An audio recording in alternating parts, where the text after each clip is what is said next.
You're in the wrong place, boy. Rebecca Miller tears David Thompson's reservation confirmation in half. The pieces flutter to the marble floor like confetti at a funeral. She points toward the service entrance while shoving his duffel bag across the polished stone with her foot. Staff deliveries are around back.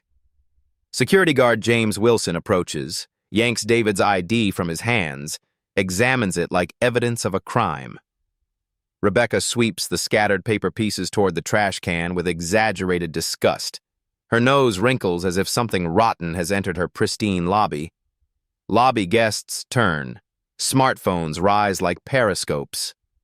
One woman begins live streaming. Y'all seeing this discrimination at Ocean View Resort? David remains calm, kneeling to collect the torn reservation pieces. His black American Express Centurion card peeks from his wallet, unnoticed by Rebecca. Have you ever been judged so completely wrong that one phone call could change everything? This is one of those real-life stories that proves assumptions can cost more than anyone imagines. Black stories like David's unfold in luxury hotels across America every day. Most never make headlines. Rebecca crosses her arms, speaking through clenched teeth. Our clientele expects a certain standard. Her voice carries across the marble lobby like a judge delivering a verdict. 3 hotel guests hold up phones, recording. Their fingers tap screens frantically, sharing the moment across social media. The lobby's crystal chandelier casts harsh shadows on faces frozen in shock and curiosity. Sarah Davis, the assistant manager, approaches from behind the mahogany reception desk. Her heels click against marble, each step echoing Rebecca's authority. Sarah glances between David and Rebecca, then defers with a slight nod. The hierarchy is clear. Ma'am, should I call additional security? Sarah's voice wavers slightly. David straightens, brushing dust from his jeans. His polo shirt is wrinkled from travel, but his posture remains dignified. A first-class Delta boarding pass peeks from his phone case Sky Club membership, clearly visible. Rebecca's eyes don't register the platinum status.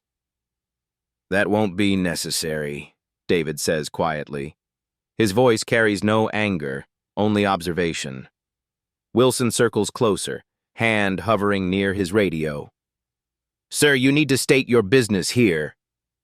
His tone suggests David's business couldn't possibly be legitimate. Behind the reception desk, David notices new paintings hanging on cream-colored walls. Abstract pieces in blues and golds ones he personally approved 3 months ago during the quarterly board review. The memory feels surreal now. Rebecca taps her manicured nails against the marble counter. We reserve the right to refuse service. This is private property. David's platinum key fob catches light as he shifts his duffel bag. The metal glints briefly, another detail lost on Rebecca's prejudiced gaze. His calm demeanor seems to irritate her further. Are you going to leave voluntarily, or do we need to escort you out? Rebecca's voice rises slightly. The woman live streaming speaks to her phone. This is absolutely insane. This man is just standing here and they're treating him like a criminal. Her viewer count climbs steadily. 47 becomes 156, then 312. David glances up at the security cameras positioned throughout the lobby. He notes their angles, their coverage patterns. His expression remains neutral, but his eyes catalog everything with the precision of someone who understands surveillance systems intimately. Staff training materials sit on a clipboard behind the reception desk. David recognizes his own signature on the updated discrimination policy, the one requiring immediate management notification for any guest complaints. The irony tastes bitter. Sir, I'm going to need you to come with me, Wilson says, stepping closer. Night manager Rodriguez appears from the back office, recognizing the commotion. He freezes when he sees David, his face cycling through confusion and recognition. Rodriguez knows that face from monthly board presentations, but the casual clothes create cognitive dissonance. Rodriguez starts to speak, then stops. The power dynamics in the room are already established.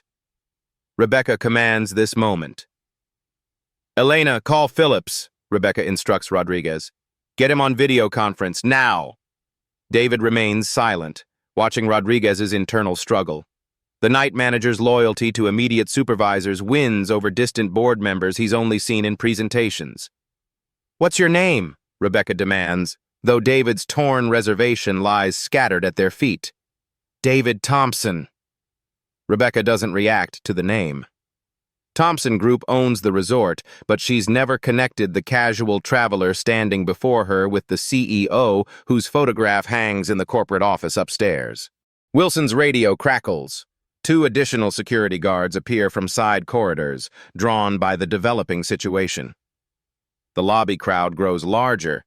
15 guests now watch, multiple phones recording. This is harassment, one elderly guest mutters to her husband. Should we intervene? Another guest asks quietly. Rebecca addresses the gathering crowd. Please return to your activities. This situation is under control, but the smartphones keep recording. The live stream viewer count jumps to 445. Local hashtags begin forming. Hashtag Ocean View discrimination trending in the area's social media ecosystem. David notices the hotel's public Wi-Fi network, Ocean View Guest, ironically amplifying the viral spread of his humiliation. The same infrastructure he approved funding for now broadcasts his degradation across digital platforms. Regional Manager Phillips appears on Sarah's tablet screen via video call. His silver hair is perfectly styled despite the late hour. His expression suggests this interruption annoys him greatly. What's the situation? Phillips asks, his voice carrying authority through the tablet speaker. Rebecca straightens, empowered by backup. Sir, we have an individual refusing to leave the premises. Claims he has a reservation, but... She gestures vaguely at David's casual appearance. Phillips studies David through the video feed. His expression shows no recognition. Like Rebecca, he sees clothes and skin color, not the person who signs his quarterly performance reviews. Sir, private property rights allow us to refuse service, Phillips states firmly through the screen. I suggest you leave immediately. David finds himself surrounded now, 3 security guards, hostile management, a growing crowd of recording guests, and a regional manager backing discrimination through digital authority. The trap has closed completely around him. The digital trap tightens with each passing second. Phillips leans closer to his camera, his authority magnified through the tablet screen. Escort him out. Now. Wilson signals the 2 additional guards. They form a loose triangle around David, professional but intimidating. Their black uniforms contrast sharply against the lobby's cream marble and gold accents. You heard the regional manager, Rebecca says, triumph creeping into her voice. Time to go. The live streaming woman angles her phone for a better shot. This is absolutely insane, she narrates to her growing audience. They're about to physically remove this man for existing while black. Her viewer count explodes, 1,200 and climbing rapidly. Comments flood the stream outrage, disbelief, calls to action. The digital witness grows stronger by the minute. Share this everywhere, one comment reads. What's the hotel's corporate number? Another viewer types. This is going viral, declares a third. Jenny Martinez, a local news blogger, pushes through the lobby doors. Her press badge swings as she raises her professional camera. The click of her shutter adds percussion to the tension. Excuse me, I'm with Channel 7 News affiliate, Jenny announces. Can someone explain what's happening here? Rebecca's confidence wavers momentarily. Media attention wasn't part of her script. But Phillips' voice through the tablet reinforces her authority. Ma'am, this is private property. We're removing a trespasser. A trespasser with a confirmed reservation? Jenny asks, pointing her camera at the torn papers still scattered on the floor. Wilson steps closer to David. Sir, you need to come with us. Don't make this harder than it needs to be. David remains motionless, his dignity intact despite the closing circle. His eyes scan the lobby one final time, taking inventory of witnesses, cameras, exits. The platinum key fob in his pocket feels heavy with unused power. The crowd of guests continues growing. Families emerge from the restaurant, drawn by the commotion. Business travelers pause their phone calls to watch. Hotel staff peek around corners, whispering among themselves. "What did he do?" asks a teenage girl, tugging her mother's sleeve. "Nothing, honey," the mother replies, pulling her daughter closer. "Absolutely nothing." "I'm calling the police," Rebecca announces, reaching for the desk phone. "Trespassing charges." The crowd murmurs uneasily. Several guests exchange glances, their comfort with the situation evaporating. This escalation feels dangerous, unnecessary. "Ma'am, is that really necessary?" asks an elderly gentleman near the elevators. "Sir, please don't interfere," Wilson responds without taking his eyes off David. Phillips addresses the room through the tablet. "Ladies and gentlemen, we apologize for this disruption. Our security team will resolve this quickly, but resolution seems impossible now. The standoff has reached critical mass. 3 guards, hostile management, recording devices, and a news blogger create a pressure cooker of potential outcomes, none of them good." The hotel's afternoon shift arrives early, clustering near the staff entrance. They watch through glass doors, phones emerging from pockets. The story spreads through employee group chats, reaching corporate offices within minutes. David's phone buzzes with notifications, social media mentions, tagged posts. The viral storm is building around him in real time, but he doesn't check the screen. "Last chance," Rebecca warns. "Leave voluntarily or face arrest." The live stream viewer count hits 1,800. Comments scroll past faster than anyone can read. "This is disgusting. What hotel is this? Someone needs to be fired. Call corporate. Boycott Ocean View Resort. Where are the civil rights lawyers?" Jenny Martinez positions herself for optimal footage. Her camera captures every angle. David's calm determination, Rebecca's aggressive posturing, the security guard's uncomfortable body language. "Sir, can you state your name for the record?" Jenny calls out. "David Thompson," he replies calmly. Rebecca's eyes flash with irritation. "Ma'am, you're interfering with security operations." "I'm documenting potential civil rights violations," Jenny responds, continuing to film. Rodriguez hovers near the back office, visibly torn. His recognition of David wars with his immediate survival instincts. Speaking up could cost him his job. Staying silent enables injustice. "Elena, don't," Sarah whispers, but Rodriguez has already retreated to safer ground. The lobby's atmosphere grows increasingly toxic. Guests begin taking sides, some supporting David through quiet comments and sympathetic glances, others nodding approval at Rebecca's aggressive stance. "This is how it should be," one guest mutters to his companion. "Are you serious right now?" Another guest responds, disgusted. Phillips checks his watch through the video feed. "This needs to end now. We have other properties to manage."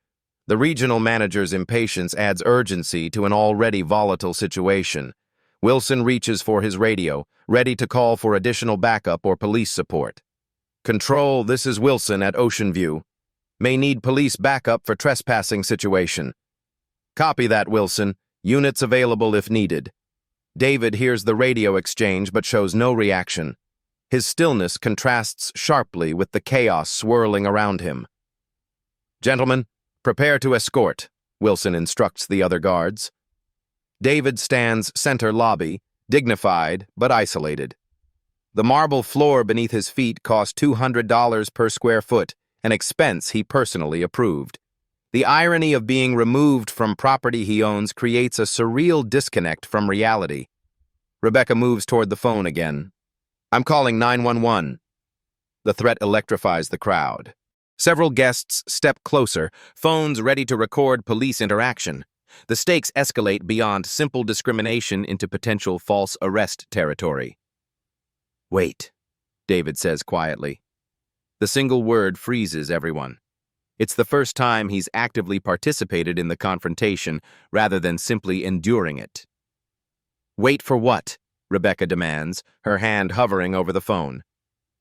David reaches slowly for his phone. The movement draws immediate attention from all three security guards. Their hands move instinctively toward their equipment. "Calling a lawyer?" Rebecca smirks. "We have the best legal team money can buy. Thompson Group doesn't lose these fights." The statement hangs in the air like a prophecy about to be tested. David's finger hovers over a single contact in his phone. "Board chair, emergency." Phillips leans forward on the video screen. "Sir, whatever you're planning to do, I suggest you reconsider. This situation is already escalated enough." The crowd holds its breath. Phones continue recording. The live stream audience grows. 2,100 viewers and climbing. Jenny Martinez adjusts her camera focus, sensing the critical moment approaching. Rebecca crosses her arms, confident in her position. "Go ahead. Make your call. See how far it gets you." Wilson signals the other guards to maintain position. Their circle around David tightens slightly, ready for any sudden movement. David looks around the lobby one final time. His gaze passes over the new paintings, the marble floors, the crystal chandelier, all improvements he personally funded. The security cameras he approved for guest safety now record his humiliation. His thumb moves toward the call button. The moment balances on a knife's edge. David presses the call button. One ring echoes through the tense lobby silence. "Elizabeth?" It's David. The voice that answers carries through the phone's speaker, clear, authoritative, unmistakably familiar to Phillips, whose face on the tablet screen begins draining of color. "David, darling, what's wrong? You sound tense." David's voice remains steady, almost conversational. "I'm standing in our Ocean View lobby right now. I need you to cancel the Hartwell Industries contract, all $1.8 billion, effective immediately." The lobby falls silent except for the soft hum of air conditioning and the distant click of camera shutters. Rebecca's triumphant expression freezes mid-smirk. Phillips grips his desk chair through the video feed, knuckles white against the leather. Wilson's hand drops from his radio. The two additional security guards exchange confused glances, sensing the power shift but not understanding its magnitude. "Elizabeth, are you there?" David asks calmly. "Of course I'm here." "David, what happened?" Elizabeth Thompson Hayes' voice carries the authority of someone accustomed to moving billions with single decisions. "Do you need me to conference in legal?" Phillips whispers something off camera, his voice barely audible. "Thompson. Oh God, no." Sarah Davis frantically types on her computer terminal, pulling up reservation systems and corporate directories. Her fingers fly across the keyboard as recognition dawns like a slow-motion car crash. "Thompson Group, CEO, David Thompson," she murmurs, reading from her screen. Rebecca stares at the black American Express Centurion card now fully visible on the marble counter. The metal reflects lobby lighting like a mirror, its weight and prestige suddenly impossible to ignore. The live-streaming woman adjusts her phone angle, sensing the dramatic shift. Her viewer count explodes past 2,800. Comments flood the stream faster than ever. "Plot twist! Is this real? Oh my God. Someone's getting fired." Jenny Martinez zooms her camera lens, capturing Rebecca's face as understanding slowly destroys her confidence. The transformation from authority to terror happens in real time, documented for posterity. "Sir," Rebecca stammers, her voice cracking slightly. "There's been a misunderstanding." David doesn't acknowledge her. He continues speaking to Elizabeth. "The regional manager, Phillips, is here via video. He just ordered security to escort me out as a trespasser." Through the tablet speaker, Elizabeth's voice turns ice cold. "Phillips? Regional manager Phillips?" On screen, Phillips loosens his tie. Sweat beads on his forehead despite the air conditioning in his remote office. His silver hair no longer looks distinguished, just old and fragile. Yes, ma'am. Charles Phillips, Southeast Region. Charles, Elizabeth's voice could freeze blood. You're terminated, effective immediately. Security will escort you from corporate premises within the hour. Phillips opens his mouth to protest, but the video feed cuts to black. Sarah's tablet shows only the resort's screensaver, a peaceful ocean sunset that mocks the chaos unfolding in the lobby. Wilson takes an involuntary step backward. His radio crackles with confused chatter from dispatch, but he doesn't respond. The security triangle around David dissolves as the guards retreat to safer distances. Rodriguez emerges from the back office, his face pale with recognition and regret. He approaches slowly, like someone approaching a crime scene they should have prevented. Mr. Thompson, sir, I should have... David raises a hand gently. Elena, we'll discuss this later. The casual use of Rodriguez's first name confirms what the lobby full of witnesses now understands. David Thompson isn't just connected to Thompson Group, he is Thompson Group. Rebecca clutches the marble counter for support. Her perfectly manicured nails scrape against stone as the full weight of her actions crashes down. The pieces of torn reservation paper at her feet might as well be fragments of her career. Mr. Thompson, she whispers, I didn't know. You didn't know what? David asks quietly. That I'm human? That I deserve basic respect? That appearances can be deceiving? The questions hang in the air like accusations. No good answers exist for Rebecca's assumptions, and everyone in the lobby knows it. Jenny Martinez continues recording, her camera capturing every nuance of the reversal. This footage will lead local news broadcasts, generate think pieces, and become a case study in business schools across the country. Elizabeth, David continues into his phone. I also need immediate policy changes. Every Thompson Group property will implement bias prevention protocols by month's end. Already drafting the memo, Elizabeth responds. What else do you need? David looks around the lobby, at the scattered guests holding phones, the security guards stepping further away, the hotel staff emerging from hiding spots. His gaze settles on Rebecca, who seems to shrink with each passing second.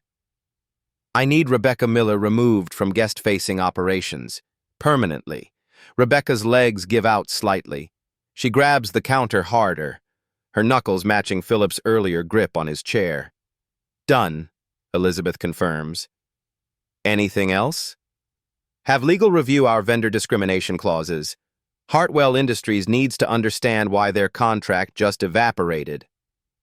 The number 1.8 billion ricochets through the crowd like a gunshot. Guests exchange wide-eyed glances, finally understanding the magnitude of Rebecca's mistake. Wilson finds his voice. Sir, we were just following protocol. David studies the security guard with the same calm assessment he's maintained throughout the ordeal. Whose protocol, Wilson? What protocol says to humiliate guests based on appearance? No answer comes because no such protocol exists, at least not officially. Sarah Davis stands frozen behind the reception desk, torn reservation papers still scattered at her feet like evidence of a crime she witnessed but didn't stop. The lobby's crystal chandelier casts the same light it did 20 minutes ago. But everything else has changed. Power has shifted. Consequences are materializing. And the viral documentation ensures this moment will outlive everyone present. David hasn't raised his voice once. He hasn't threatened, cursed, or lost control.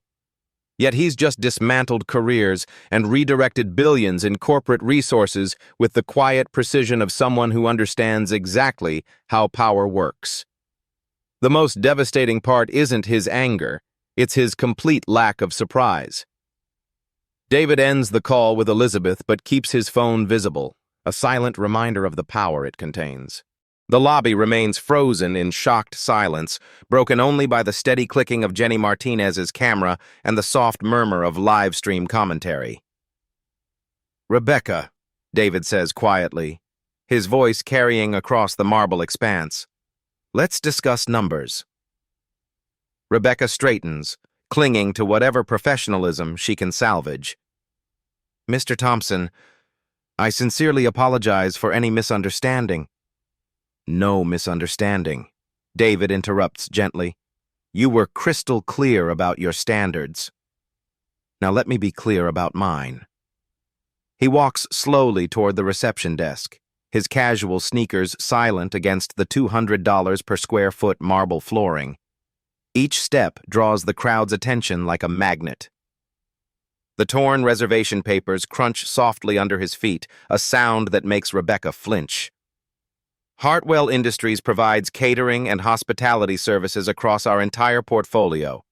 Annual contract value, $1.8 billion. That represents 34% of Thompson Group's total vendor relationships.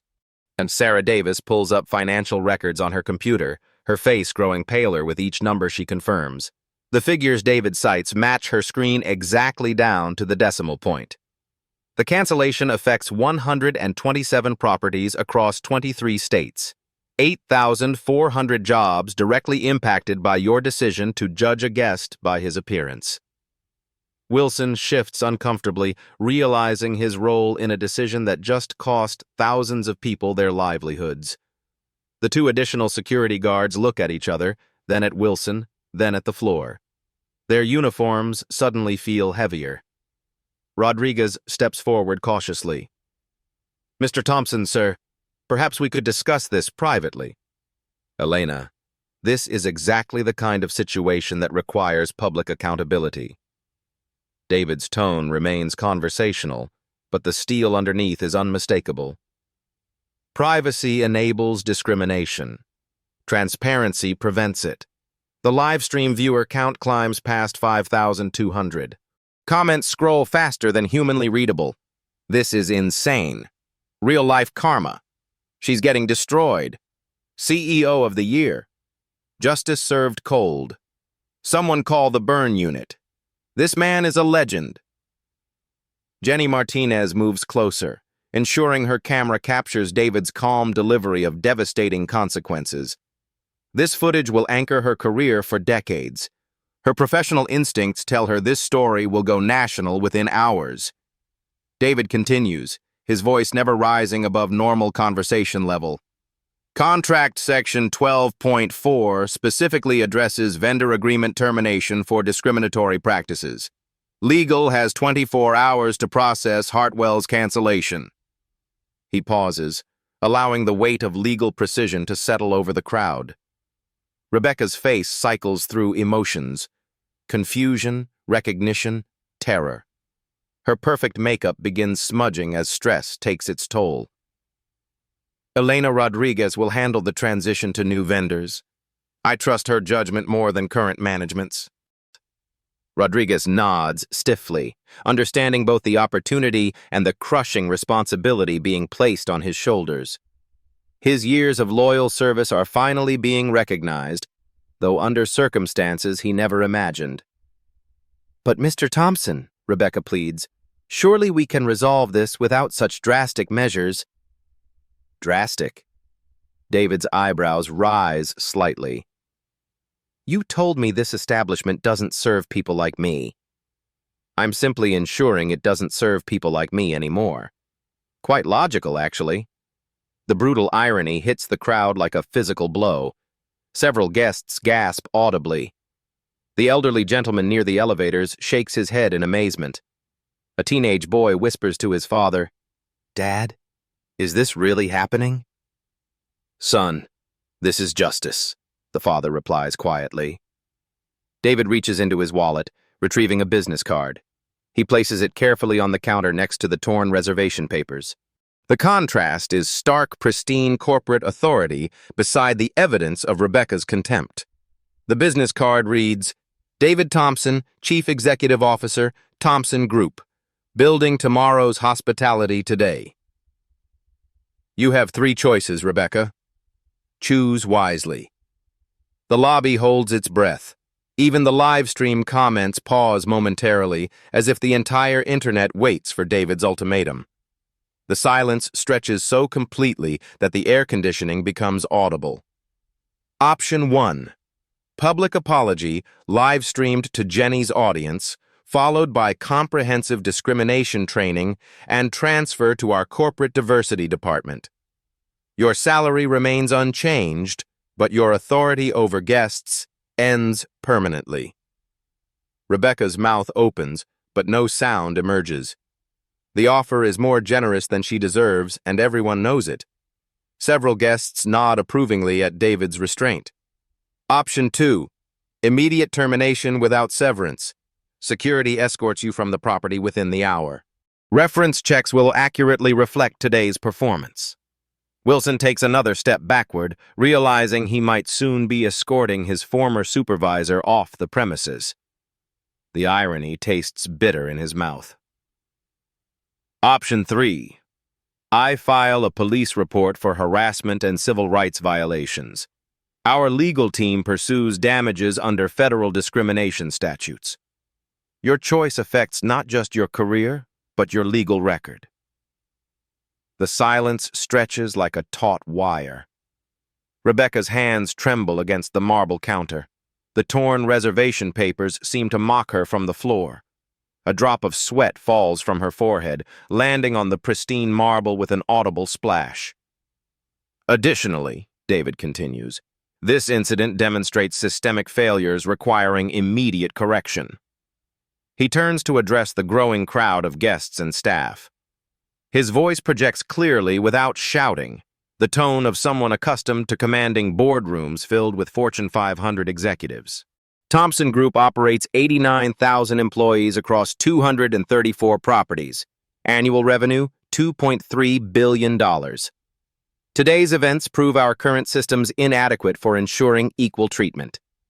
Sarah Davis frantically takes notes, understanding that policy changes announced in this lobby will reshape corporate operations nationwide. Her pen moves across paper so fast it threatens to tear. Effective immediately, all properties will implement the Thompson Equality app.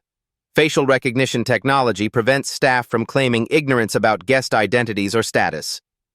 Rodriguez nods, familiar with the technology from recent corporate presentations. The irony isn't lost surveillance designed to protect guests from exactly this type of discrimination. Monthly bias audits begin next quarter. Mystery shoppers will test discrimination across all properties. Results determine management bonuses and promotion eligibility. Rebecca's face crumbles as she realizes the professional world she knew no longer exists. The new systems will make her behavior impossible to hide or repeat. Her career in hospitality management is effectively over.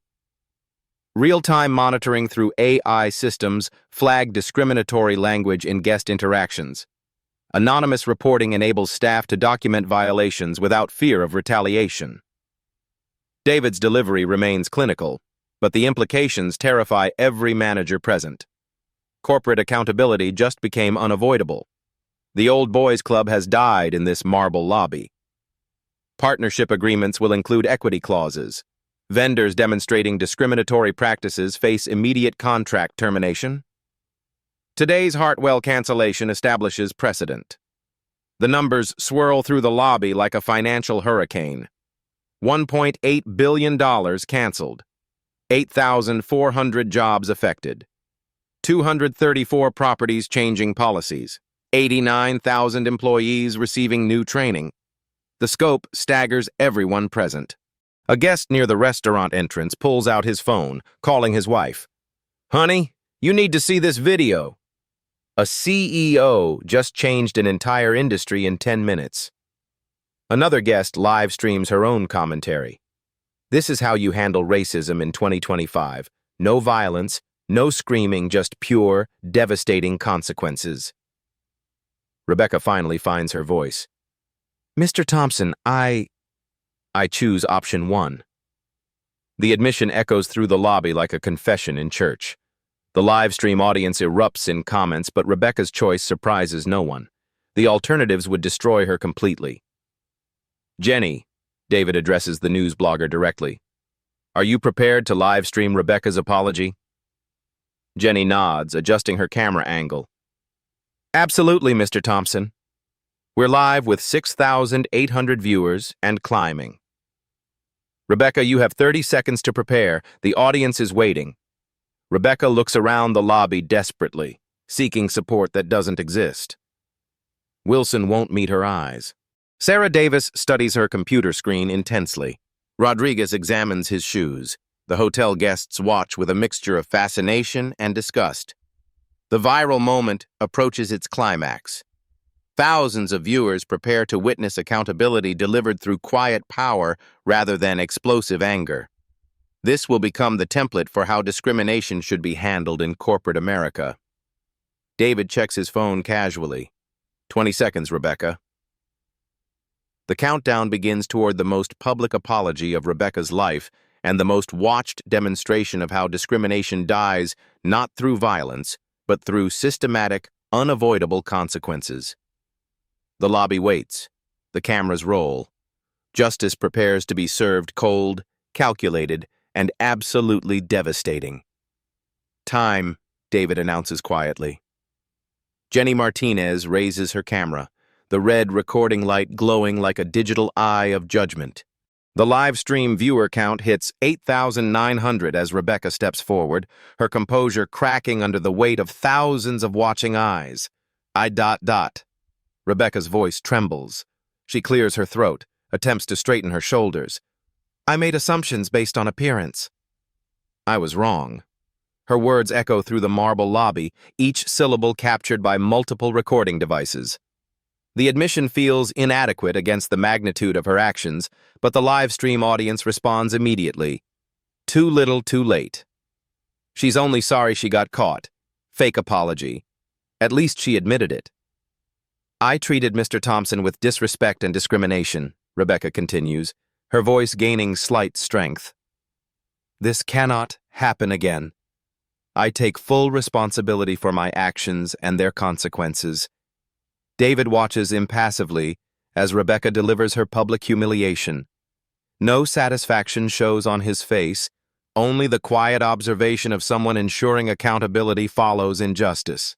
Thank you, Rebecca, David says when she finishes.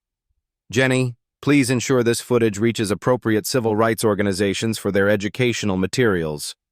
Jenny nods, already envisioning the documentary deals and news magazine features this footage will generate. Of course, Mr. Thompson. David turns to Rodriguez. Elena, effective immediately, you're promoted to Regional Manager, Southeast Division. Rebecca will report to you during her transition to corporate diversity training. The power reversal stuns the lobby. Rodriguez, who hours ago feared speaking up, now holds authority over the woman who tried to destroy David's dignity. The promotion represents more than job advancement. It's a complete restructuring of moral authority. Rebecca, you'll spend the next 6 months in our Atlanta headquarters, working directly with Chief Diversity Officer Dr. Patricia Williams. Your assignment? Developing bias prevention protocols for frontline staff. Rebecca nods numbly, understanding that her punishment involves fixing the very system she corrupted. The irony cuts deep. She'll spend months ensuring no other guest faces what she put David through. Wilson approaches cautiously. Mr. Thompson, sir, what about security protocols? David studies the guard who yanked his ID, who circled him like prey, who called for backup against an innocent guest. Wilson's genuine concern suggests redeemability. Wilson, you'll receive comprehensive bias training, but you keep your position. You followed orders rather than initiating discrimination. That's retrainable. Relief floods Wilson's face. The 2 additional guards nod gratefully, understanding they've escaped career destruction through David's measured justice. Sarah Davis looks up from her computer terminal. Mr. Thompson, I've already begun implementing the Thompson Equality app across our system. All front desk staff will have access within 48 hours. Excellent work, Sarah. Consider yourself promoted to Assistant Regional Manager under Elena's supervision. The rapid reorganization demonstrates David's administrative efficiency. Within minutes, he's restructured management, implemented new technology, and established clear accountability measures. Jenny Martinez lowers her camera. Mr. Thompson, can you comment on the broader implications of today's events? David considers the question carefully. The live stream audience waits, understanding they're witnessing corporate leadership in real time. Today proves that discrimination costs more than dignity. It costs billions in business relationships, thousands of jobs, and entire careers. Companies that tolerate bias will find themselves competing against organizations that embrace equity. His words carry the weight of prophecy. Other hospitality companies will study this incident, implementing their own bias prevention measures to avoid similar devastation. The Thompson Equality app launches industry-wide next quarter. We're licensing the technology to competitors because preventing discrimination benefits everyone. The announcement surprises even Rodriguez. David's willingness to share proprietary technology with competitors demonstrates commitment to systemic change over competitive advantage. Monthly bias audits begin at all Thompson Group properties in 30 days, David continues. Mystery shoppers will test staff responses across racial, economic, and cultural lines. Results determine promotion eligibility and bonus structures. Sarah Davis frantically takes notes. Understanding these policies will reshape hospitality industry standards. Other companies will either adopt similar measures or lose market share to organizations prioritizing equity. Anonymous reporting systems go live next week. Staff can document discrimination without fear of retaliation. Reports trigger immediate investigation and remediation. The crowd processes the comprehensive nature of David's reforms. He's not just punishing Rebecca, he's restructuring entire corporate systems to prevent future discrimination. Partnership agreements will include equity clauses effective immediately. Vendors demonstrating discriminatory practices face contract termination regardless of financial value. Today's Hartwell cancellation establishes permanent precedent. The $1.8 billion cancellation transforms from punishment into policy. No vendor will risk discriminatory behavior knowing the financial consequences are absolute and unavoidable. Rodriguez steps forward. Mr. Thompson, what about staff training timelines? All 89,000 employees complete updated bias training within 90 days. Training modules include today's incident as a case study in how discrimination destroys careers and costs companies billions. Rebecca flinches, realizing her failure will educate corporate America for years to come. Her moment of prejudice becomes a permanent teaching tool against discrimination. Real-time monitoring systems flag discriminatory language during guest interactions. AI analysis identifies bias patterns before they escalate into incidents like today's. The technology represents David's commitment to prevention over punishment. Rather than waiting for discrimination to occur, the systems will identify and correct bias in real time. Legal departments across all properties receive updated discrimination response protocols. Civil rights violations trigger immediate investigation, regardless of employee status or seniority. David's comprehensive approach addresses every level of corporate structure. From frontline staff to legal departments, everyone operates under new accountability standards.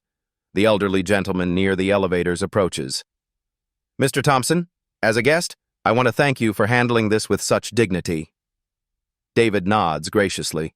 Sir, dignity should be standard, not exceptional. Today's changes ensure it becomes standard across our industry. Jenny Martinez checks her phone. Mr. Thompson, this live stream has been shared over 12,000 times in the past hour. Social media response is overwhelmingly positive. Good. Public accountability accelerates corporate change. When discrimination costs companies billions in lost reputation and canceled contracts, bias becomes a liability no business can afford. The live stream viewer count climbs past 15,000 as news of the incident spreads across social media platforms. Number Ocean View accountability trends nationally, inspiring similar accountability demands at other companies. Rodriguez addresses the remaining hotel staff. Everyone returns to normal operations. Guest services resume immediately under our new protocols. The crowd begins dispersing, but phones continue recording. This moment will generate countless social media posts, news articles, and corporate case studies. Rebecca gathers her belongings from behind the reception desk, her movements slow and defeated. The confident manager who tore up David's reservation no longer exists. replaced by someone who understands the true cost of prejudice. "Rebecca," David calls as she prepares to leave.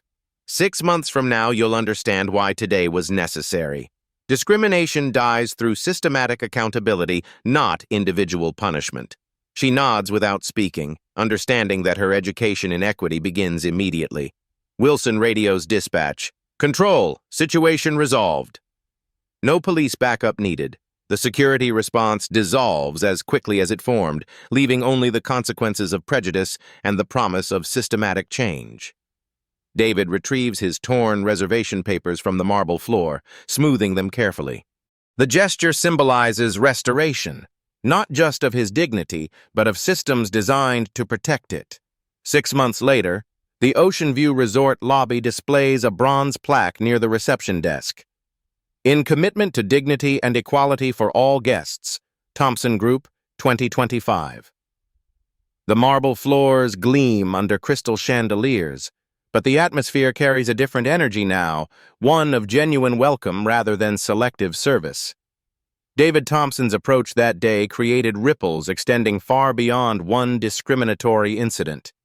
His sister Elizabeth implemented Thompson Group-wide reforms affecting all 89,000 employees across 234 properties. The changes weren't just policy updates, they represented a fundamental shift in corporate culture. Rebecca Miller completed her sensitivity training in Atlanta, working directly with Chief Diversity Officer Dr. Patricia Williams. The experience transformed her from someone who perpetuated discrimination into someone who prevents it. She now leads bias prevention workshops across the hospitality industry, her story serving as a powerful reminder that assumptions destroy careers. "I thought I was protecting our standards," Rebecca admits during corporate training sessions. "I learned that true standards protect people's dignity, not their prejudices."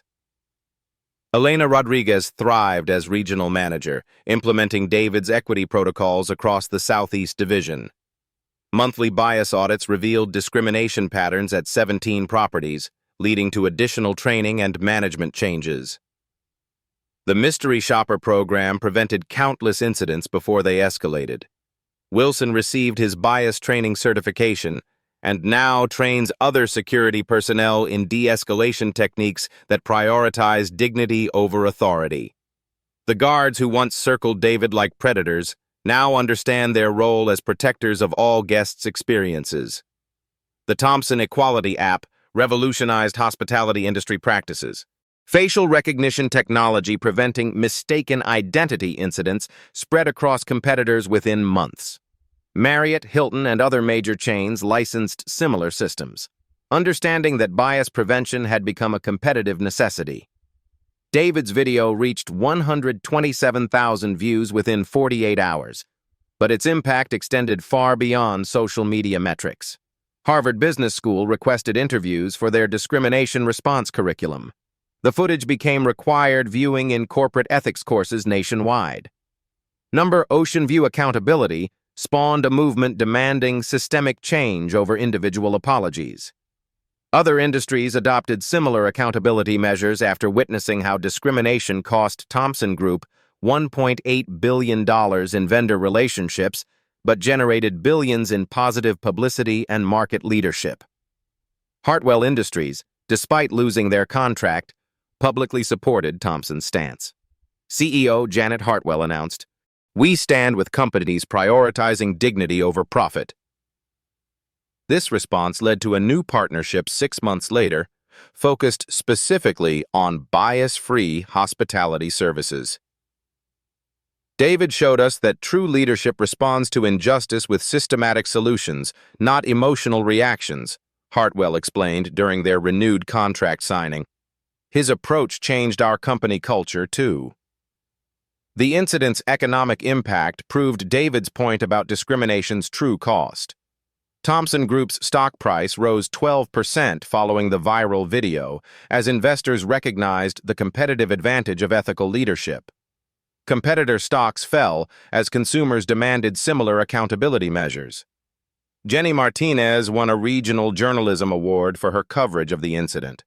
Her career flourished as corporate America recognized the importance of documented accountability. News organizations began stationing reporters at major hotels, understanding that discrimination stories generate massive audience engagement. Dr. Patricia Williams, Thomson Group's chief diversity officer, published a case study titled "Quiet Power: How Systematic Accountability Defeats Discrimination." The research became required reading in business schools and corporate training programs. David Thompson proved that lasting change happens through structure, not shouting, Williams wrote. His calm response created more equity progress than decades of protests. The livestream woman who first documented the discrimination received Thomson Group's first annual Digital Witness Award. Her quick thinking and steady recording provided the evidence necessary for accountability.